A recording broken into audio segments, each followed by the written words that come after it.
This podcast is sponsored by nobody. Hey dudes, welcome to Splat from the Past, the only 80s themed horror and sci-fi show where things can get totally radical.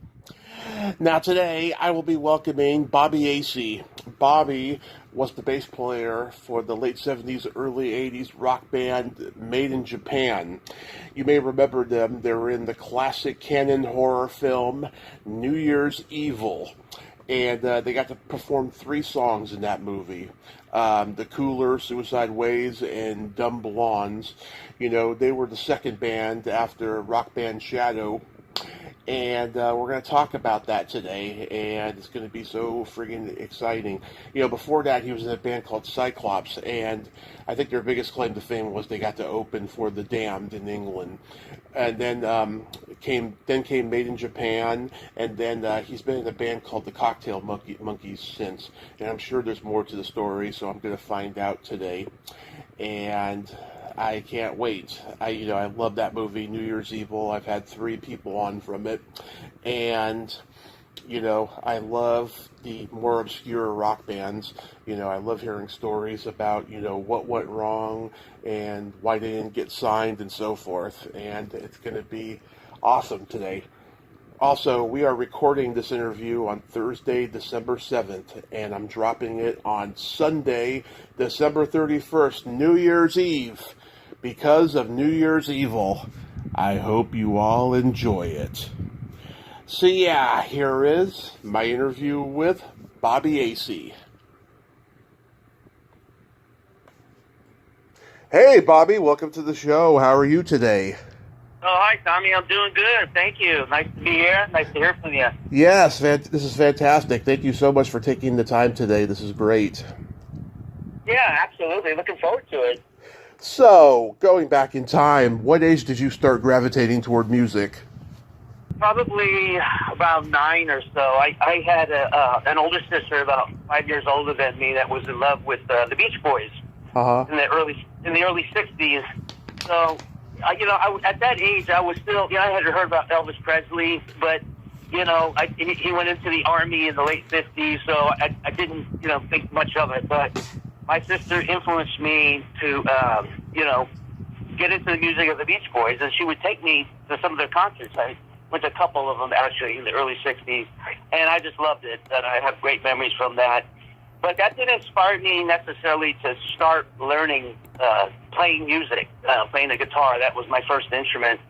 It wasn't until after the British invasion, and that had the biggest impact on me, and still does to this day. Yeah, was bass your first instrument?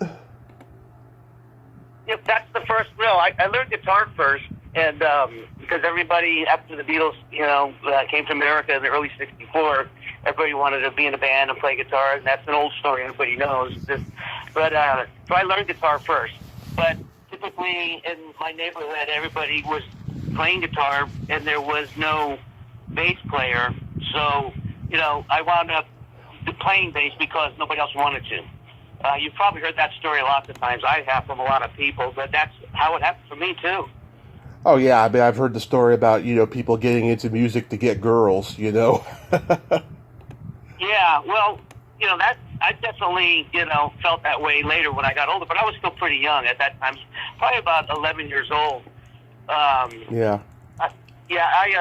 I remember when I wanted to get a bass, I told my parents, I want to be in the band, I want to play bass guitar. So they took me down to this local pawn shop, and we found a bass and an amp and all that. And I don't know, I guess my parents didn't trust that I was really sincere about this, so I wound up walking out with a tambourine. So I was really a tambourine player before I was a bass player. But luckily I was surrounded by some friends, and one of my buddies knew how much I wanted to play, so he had a cousin who had a lot of instruments, and he borrowed a bass. Actually, he bought it from him, and he handed it over to me. He said, "Here, I know you want to learn, so learn it." And that's where I got my start, and I still have that bass. It's a Harmony nice body bass. I still have it from the early 60s. Oh, that's awesome. Did any bass players influence you? Well, yeah, records back then, and I would just key in on the bass players. And the bands that I listened to mostly in those days were like the British bands, and the bass players like John Entwistle from The Who was influenced. I love this style, even though I've never mastered that, but no one else can. I like, Bill Wyman of the Stones. There was Chad Chandler from the Animals. I liked the way he played a lot, too. So it was a lot of the British bands, that I listened to. And those are some of my favorites still to this day. Oh, yeah, Paul McCartney and Chad Chandler and the Animals and stuff like that, yeah. Do you remember the first album you ever bought with your own money? No, I don't. But it probably was a Rolling Stones album. I have a picture from Christmas. I didn't buy it with my own money, but it was a gift with Out of Our Heads album by the Rolling Stones. I saw them. Luckily, I was able to go see them when I was, I think, 65. So I was like 11 or 12. I got to go see him in concert at the San Jose Civic Auditorium. And Satisfaction was the hit on the radio at the time. Right. So, and that was on the Out of Our Heads album. So that's probably the first one, But one I bought for myself, I don't know. But I collected, a lot of the British bands, and then from there, all these other bands started coming out, and I just got totally into it. Nice. How about the first concert you ever went to? It was the Beach Boys at San Jose Civic. I went to see them twice with my older sister. But on my own, I had a great story about a concert. It was at the Cow Palace, and it was during Christmas time. Nice. And yeah, it was during Christmas time where I wanted records for Christmas.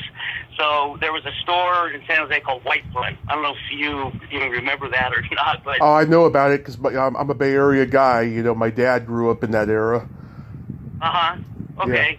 Yeah, it's kind of like a Target kind of store, Yeah. Anyhow, we went shopping there for Christmas, and I told my folks I wanted some records. So we got there, and they were giving out free tickets to this concert at the Cow Palace if you buy a couple of record albums.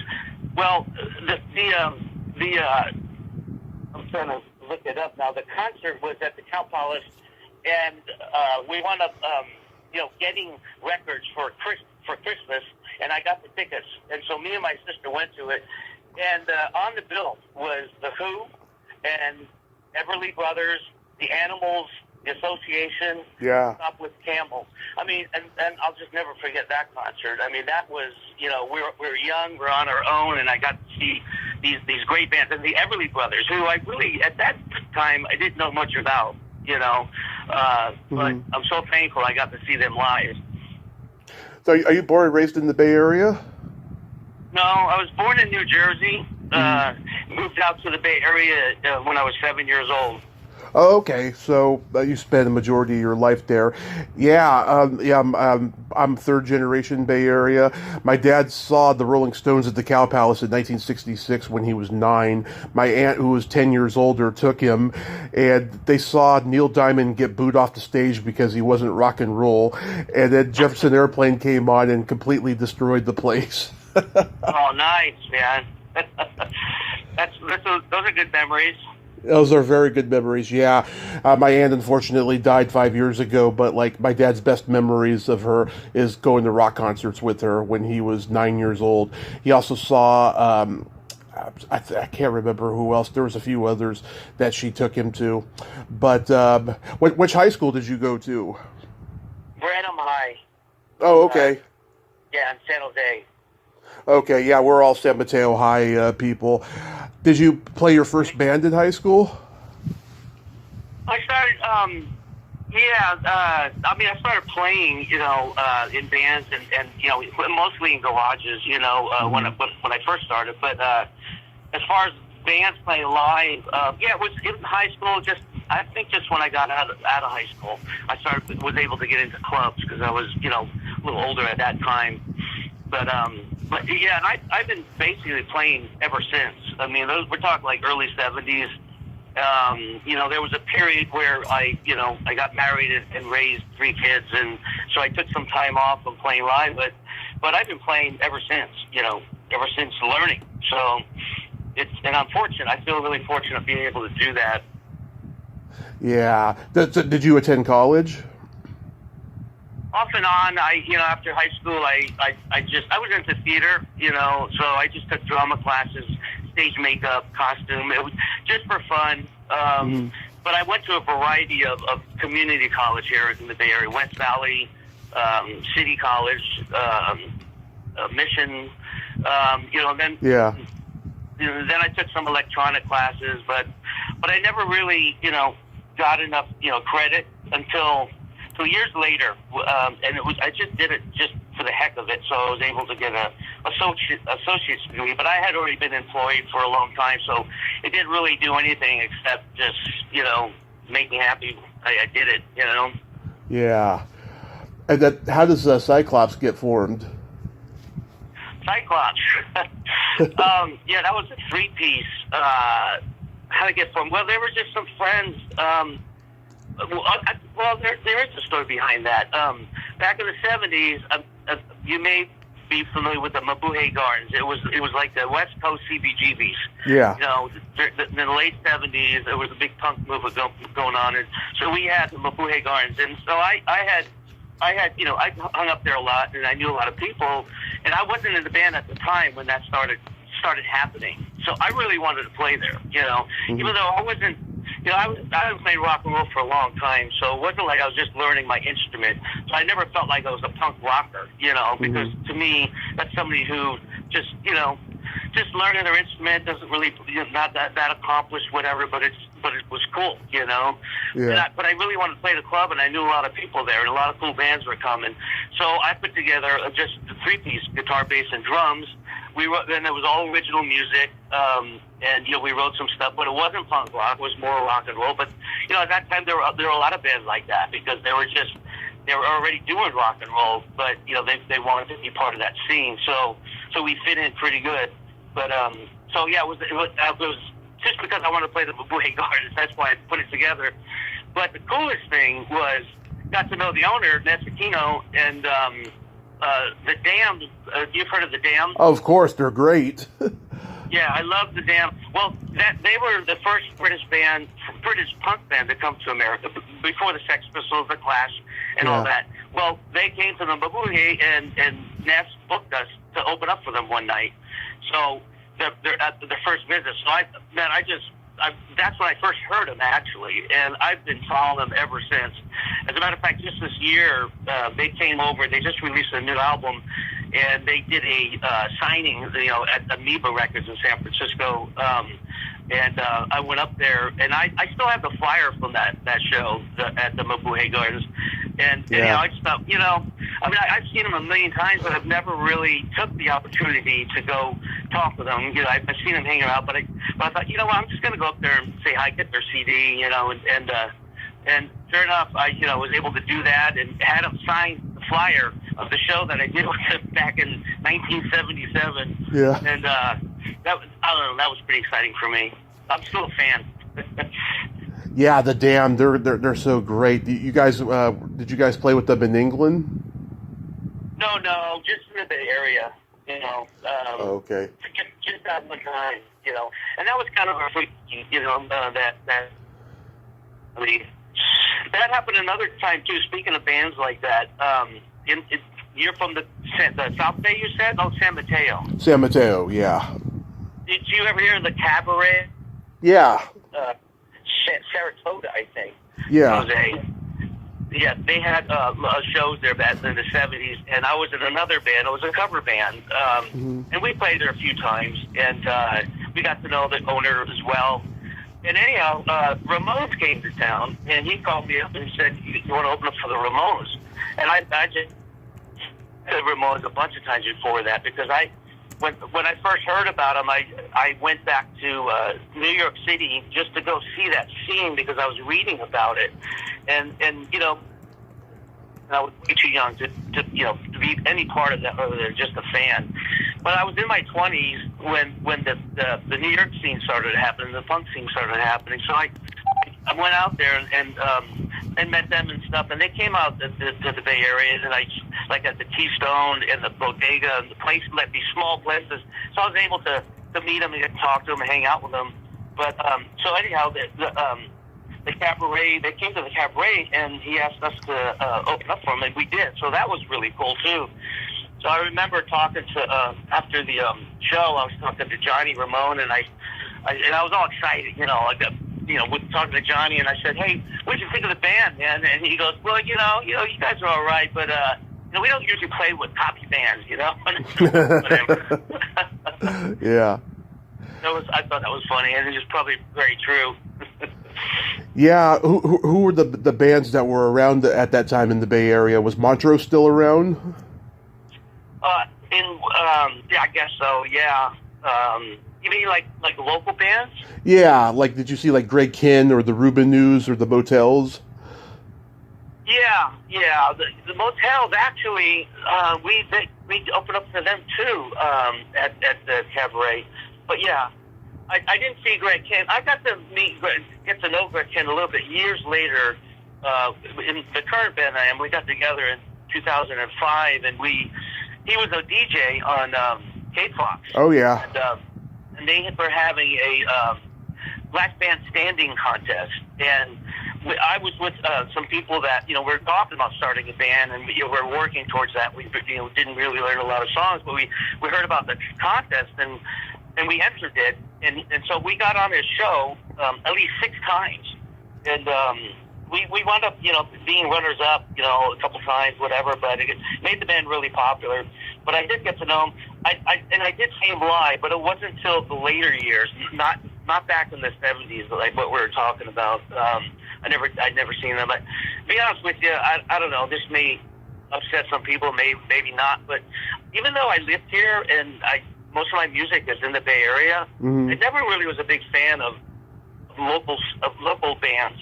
I don't know what it was. The New York bands and the England bands just got my interest more. So I didn't go see a lot of those bands, too much.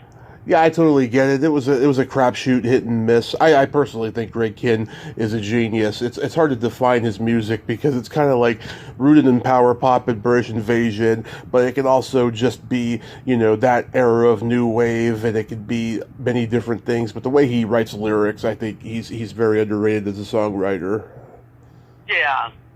Yeah, he's cool, and I'm glad I got to meet him and do his show. And we actually did a couple of shows with him. There was a troop fest, a thing that put on by Operation Care and Comfort, where they would put on these shows. Tony Lindsay was there, the singer for Santana, and Greg Kinn, and then we were invited to play that as well, and that was a blast. And that was on the USS Hornet here in Alameda.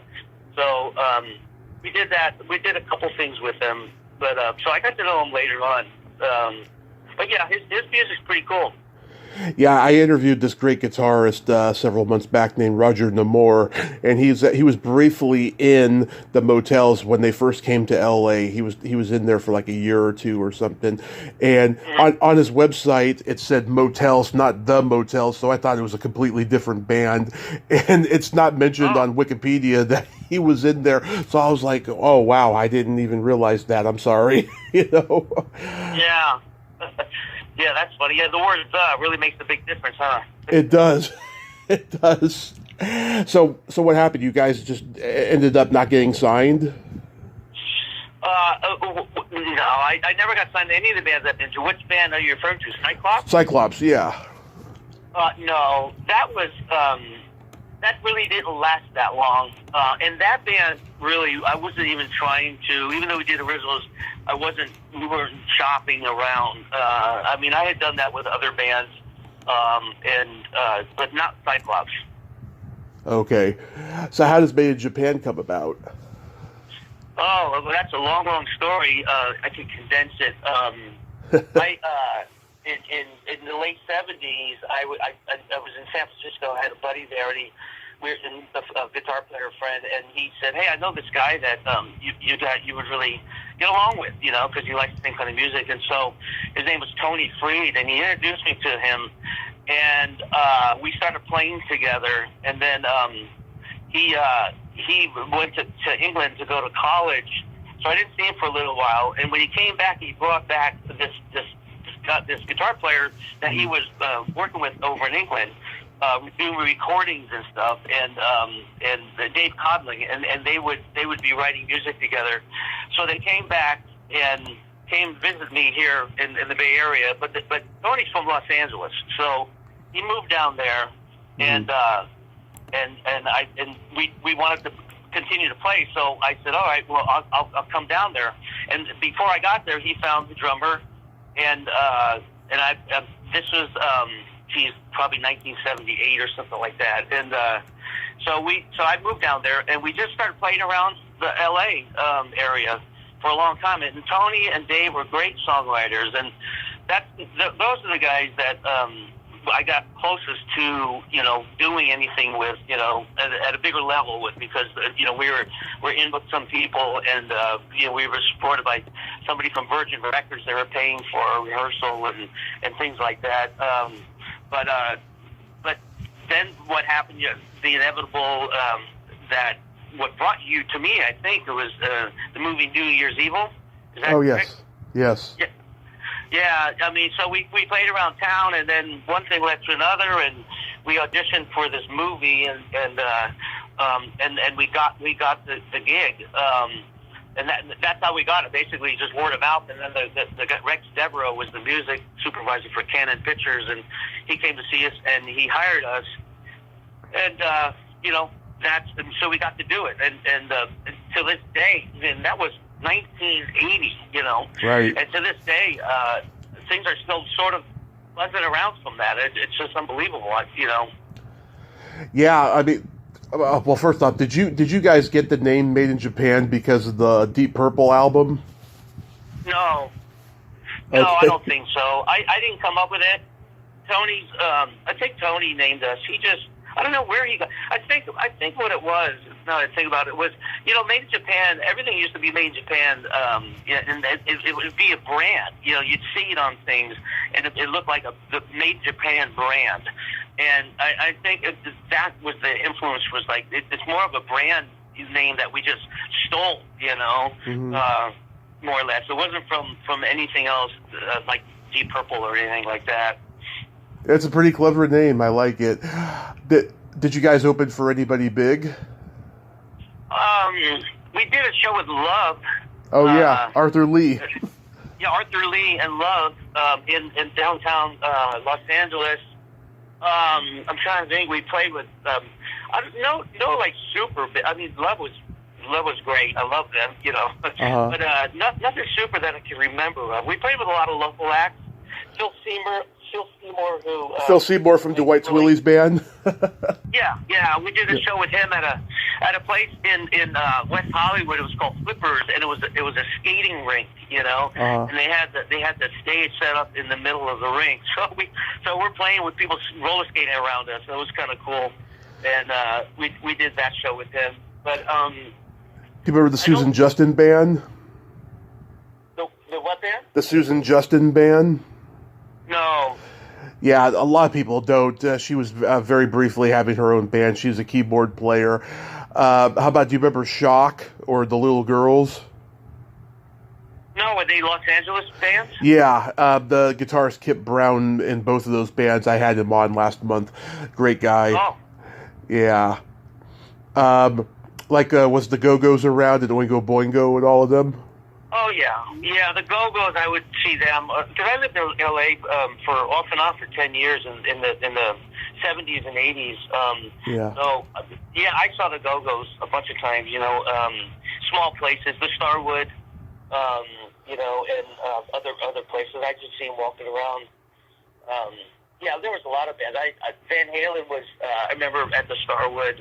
Oh, yeah. Van Halen was there on a Sunday night for 99 cents, And I used to kind of live at the Starwood because sometimes when I was down there, I didn't really, I was in my 20s, so it was a lot easier, but I just didn't really have my own place, let's put it that way. But it wasn't easy, it wasn't hard, I should say, to just, find places to stay, because people were hanging out. It was like seeing, and I had a buddy who was from the Bay Area that I knew that was living at the Starwood.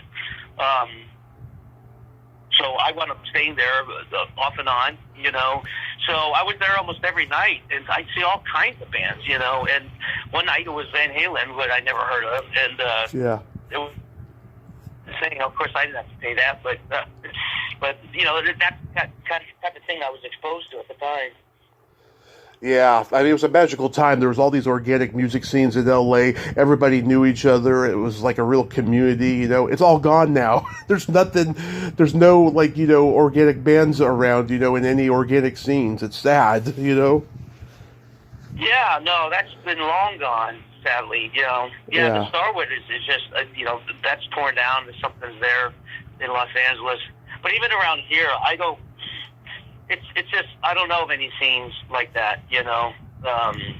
It's just different. But that's, you know, fortunately though, you know, because there's still a lot of, like, for working bands, like the band I'm in now, you know, cover band, working band, there's, in the Bay Area offers a lot of places to play and a lot of different events, you know, concerts, summer concerts, you know, wineries, clubs, of course, you know, a lot of outside things, and that's pretty cool. So that's why you got a million bands still playing, you know. Yeah. The original band scene, I haven't been much into it lately, but it's I don't think it's, you know, I don't know. It just doesn't seem like there's a lot of opportunity as much as just, you know, doing cover stuff, you know. Yeah, absolutely. So you guys get in New Year's Evil, you know, as word of mouth and stuff. Does Emmett Alston, the director, like have to audition you guys for somebody? No. There was a musical director who came to check us out and hired us. So that's who we dealt with mostly, not the director of the film. Yeah. Do you remember anything about Roz Kelly? I heard she could be known for being a handful, you know? Well, I don't know her that well, or personally, I did see her there on the set, and at parties. But one thing sticks to my mind, because it was a long time ago. One thing sticks to my mind when they weren't filming, and we were doing like the parties, the rap party, and that type of thing. She would come with a bunch of biker dudes. Yeah. So, I guess that's all I really know of her. I mean, I didn't see her, you know, get out of line or anything like that. But, you know, again, I wasn't around her that much. Yeah, she really was Piggy Tuscadero, you know, based on what I've heard, you know. I interviewed Susie Quattro, who was Leather Tuscadero. Oh, that's cool. I love Susie Quattro. Yeah, I like her music. Very complicated woman. Not as complicated as Roz Kelly, but almost there. Is that interview on your on my YouTube? Yeah, it's there. Oh, great! I gotta go check it out. Oh yeah, I love the fact that she gave kudos to Alan Merrill and Robin Williams in that interview. I thought that was really, really cool. Oh, good. Yeah. It looked pretty hot on stage. What was it? Pretty hot in there? I don't recall that point of it. You know, we were up on stage. You know, down below was all the Valley kids that they dressed up.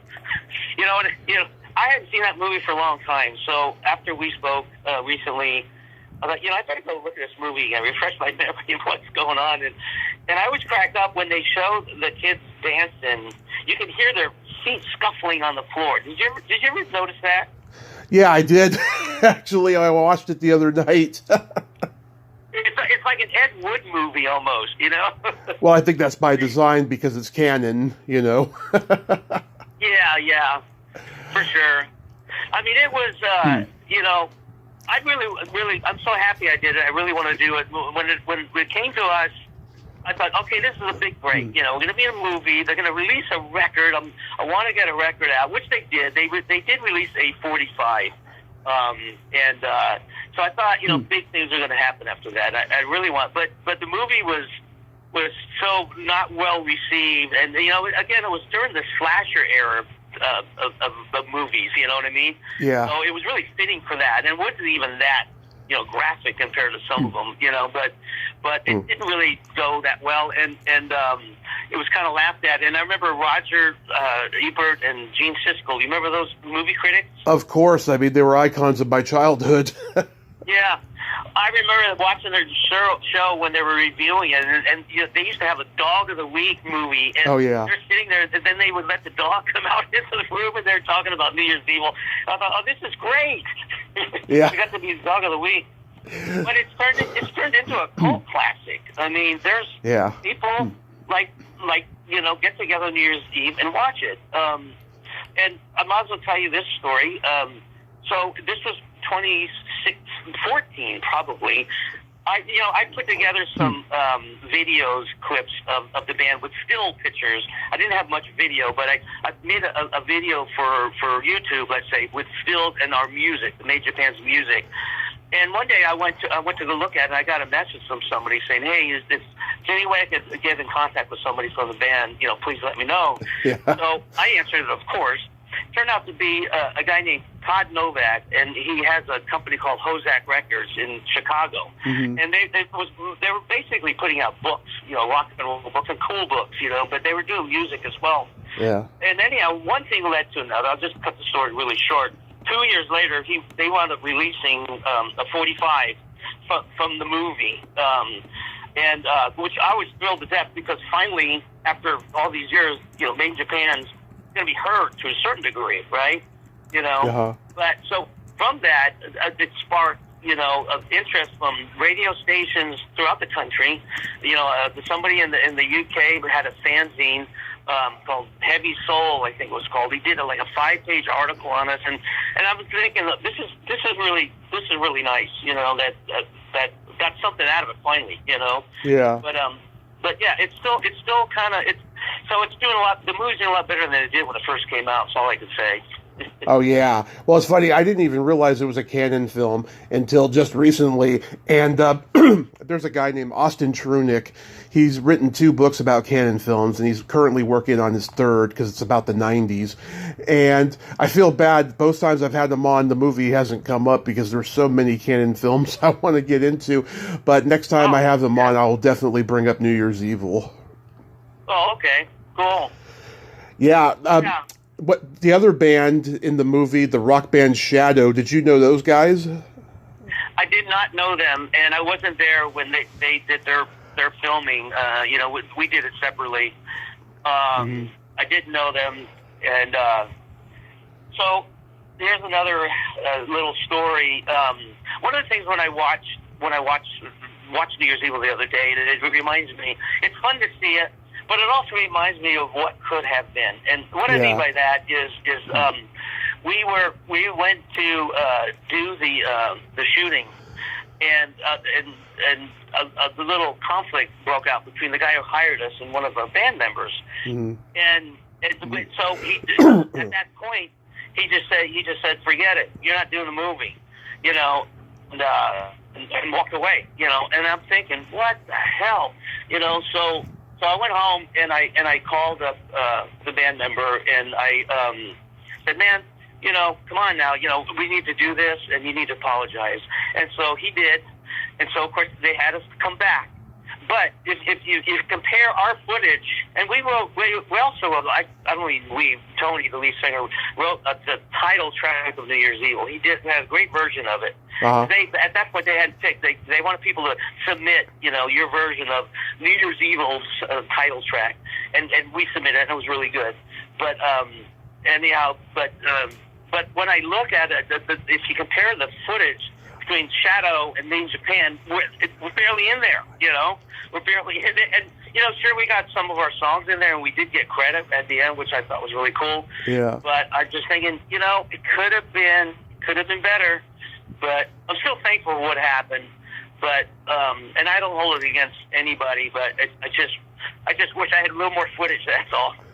Yeah. I mean, I've talked to Grant Kramer, who played Kip Niven's son. I've talked to Jed Mills, who played Roz Kelly's, you know, companion lackey there. And then Terry Copley, who's the girl that's in the back seat when Kip Niven takes off with the car. I actually thought she was the first victim of the movie, but no, she was that girl in the back seat because I watched it the other night, and I was like, wow, I can't believe how young she looks, and I can't believe how non-80s her hair looks. It looks very late 70s. Yeah, well, that's when it was done. I mean, it came out in 1980. I think we filmed it in 1980. But that's cool. You got to talk to them. I didn't really get to meet any of them, but I did see a lot of those people. Like again at the parties and stuff. Did you guys get to play the rap party or anything? No, there wasn't. I don't think there was live music. No, we didn't play. Did you guys have a screening? Yeah. Oh, yeah, we did. And, because I wanted to see it, and that was a lot of fun. My memory, I know we did that, my memory of a lot of details of that is not that clear because, again, it was so long ago. Yeah. But it was an experience, and what's come of it is kind of fun, and I'm talking to you about it now, Yeah. I like that song, The Cooler. I love that harmonica and those punky chords, very reminiscent of Jonathan Richman and the Ramones with even a little bit of Go-Go's in there. Yeah. Tony and Dave, they were great songwriters. A lot of their music, not every song sounds the same, so The Cooler was stands alone, and I just loved, all his songwriting. We lost contact for many years, and then with the members, but then we hooked up again. Again, this was it's been a long time now since we've been together. And we've done some recordings since then, but not lately though. Sadly, some of the members not with us anymore. Mm-hmm. And but I do go see. Tony lives in LA, and I do go visit him, and when we play, together, and we talk about recording. Hoping that because he still writes, and I would love to even just recording is a lot of fun, Yeah. Your own music. Instant Hit reminds me of the Kinks a little bit. You Never Had It So Good is also a good one. Yeah, you guys did have some good tunes, I have to say. Well, yeah, again, Tony's comes from the same cloth that I was cut from, and so the British invasion was a big influence on him, and he, you could hear it in the songs, but he's got his own original twist to it too. His lyrics are very clever, Yeah. And that really makes a big difference lots of times, Right. What year did Made in Japan break up? Well, they didn't last much longer after that movie. It's probably 1981. I left because nothing really came of it like I wanted it, and and it just living in Hollywood. I had done it off and on for a long time, and I just got tired of it, man. So I left. I think they did a couple more gigs after that. So I'd say 1981. They didn't really last that much longer as far as the live gig, but the live bands, excuse me. But as far as being in touch, like I say, we got in touch years later when we recorded, but we've never done any shows. Some of the people just didn't really want to. So the heyday of that band was in those years, 79, 80, 81. Yeah. So what did you do next after that? Oh, well, I had a buddy who owned a gold mine, or was part owner of a gold mine, and he came down to visit me, and I was, financially strapped, and I didn't have a car, and just said, come work with me. So I went and worked on a gold mine for a while up in the Sierras. I know, it's a complete culture shock, from the roads of Hollywood. But I did that. But then I came back to the Bay Area, and I started another band, and it was a cover band, and that's the band that opened up for the Ramones. That was in the early 80s. I played around, and then I got married, and then I had kids. And like I said, there was a period where I didn't play much. And then the kids got a little older, and then I started back into music again. And played in a few different bands, and I was part of putting together the band I'm currently in 2005, and I'm still doing it. It's like 18 years old, and we're still doing shows all over the Bay Area. Yeah, what was working in the coal mine like? Well, yeah, it was a gold mine. Gold mine, sorry. Yeah. it was hard. I didn't really last that long, but I made enough money to buy a used car, and that was my goal. But it was up in the mountains and Sierras, kind of roughing it. We lived in the trailer and driving trucks and just hanging out there mostly. It was kind of fun for a way, but I just couldn't handle it after a while. I actually, just kind of, I fainted one morning. I don't know if it's because of the altitude and the hard work or something, and so that put an end to that really quick, Yeah. Yeah, I can imagine. God, just working all those hours and stuff. You don't see or hear much about those jobs nowadays. Coal mining or gold mining. It Right. seems like it's kind of an obsolete thing, Yeah. Yeah, and I don't know really how well my friend did with it. He hung on to it for years, and I don't know if it really, again, came to be what he wanted to be. But yeah, I'm the only person and my friend that I know who worked at a gold mine. So you're right, it's pretty rare. Yeah. So yeah, you formed the Cocktail Monkeys. What, 2005? 2005. Yeah, that's when we did the Last Man Standing. We hadn't done a show or anything, and we just entered, and we came in second place. But the thing is because I've been in a lot of bands, and when you start the bands, it's tough to get known, and sometimes it never happens really. But because we went on the radio before we even did a show, people all over the Bay Area, who tuned in, heard of the Cocktail Monkeys. So when it came time for us to go out and do shows, it was fantastic because so many people have heard of us already. So it was like getting shot out of a cannon, for a band, and that was a great experience. So I took that and ran with it because I booked the band, and to this day, and I just did good with it and keep us working, Yeah. So yeah, it's 18. This last Thanksgiving was 18 years. I worked in the bar business 7 years, and I can't believe during that time I never ran across you guys because we had bands playing in both bars I worked in, all the time, and I saw so many different bands, and stuff. The Cocktail Monkeys never came up. Well, let me ask you, where are these bars and what years were they? The Swinging Door in San Mateo, which used to be the Prince of Wales, that was from 2007 to 2009. And then I was at the Standby in South San Francisco, 2012 to 14. Yeah. No, we didn't. The only place that we played, other than if we do a special event, like a corporate event in San Francisco, Maggie McGarry's in North Beach. We did that for many, many years. Are you familiar with that? It's on Grant Street. Branch Tree. It sounds familiar. Maggie McGarry. So we didn't play a lot in San Francisco, and so no, we didn't get to those towns. But we only played like a handful of clubs. Clubs are something that you kind of have to do. Especially when you're just starting out. But right. I've kind of tapered off on that and just trying to do a little bit more, concerts and, that type of a thing, wineries and special events. Oh, yeah. Festivals. Yeah, art and wine festivals. Well, have you guys recorded any music? Oh, yeah. Yeah, I mean, it's all covered. Nobody writes music, so...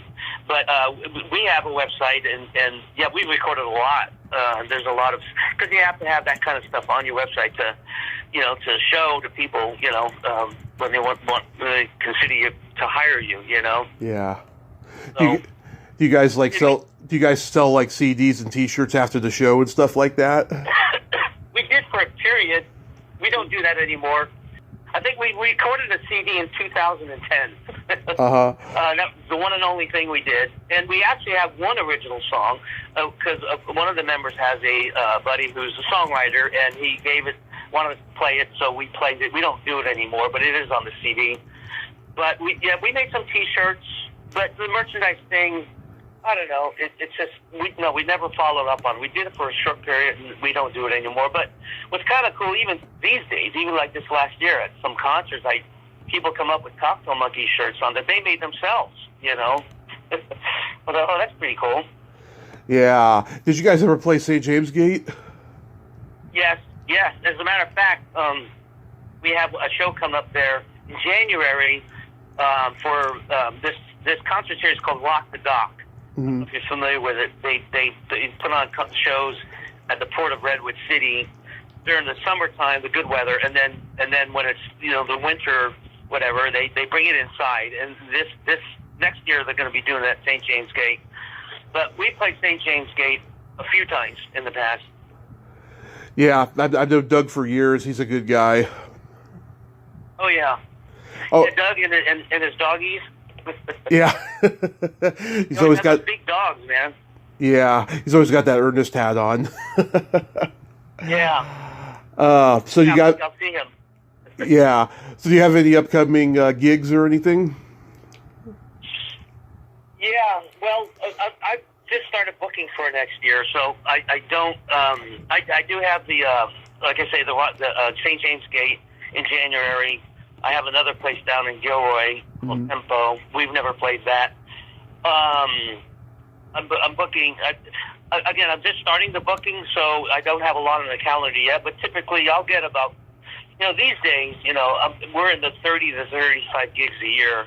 In the early days, it was more like 70 to 90, Yeah. So, I've been doing this for, like I told you, since I was a little kid. So it's, now I'm fitting it in with a lot of other things that I do in life. So, but yeah, we got some big gigs coming up. We are going to, one thing I've got coming in April is the Clayton Art and Wine Festival. Nice. That was confirmed recently. But other than that, they're still to be determined. Well, I live in Modesto, and I plan on making some peninsula trips in the future. And if you got a show going on, I will come check you out. Oh, that'd be wonderful to meet you in person, yeah. Yeah, absolutely. Bobby, I thank you so much for coming on today. I hope you have a Merry Christmas, a Happy New Year, and be safe out there. Okay, Tommy. Thank you very much. Great talking to you. My pleasure, sir. Okay. You take care. Take care. Bye-bye. Bye-bye. Well, there you have it. Bobby Asea. Ain't he a cool dude? Nice guy, huh? And yeah, go check out his shows in the Bay Area with the Cocktail Monkeys. Yeah, I can't believe we've never crossed paths, but I will surely check them out next time I'm down there in the peninsula or wherever in the Bay Area. Well, until next time, this is Tommy Throwback Kovac saying there's no shame in living in the past because the present sucks. Later, dudes. Happy New Year.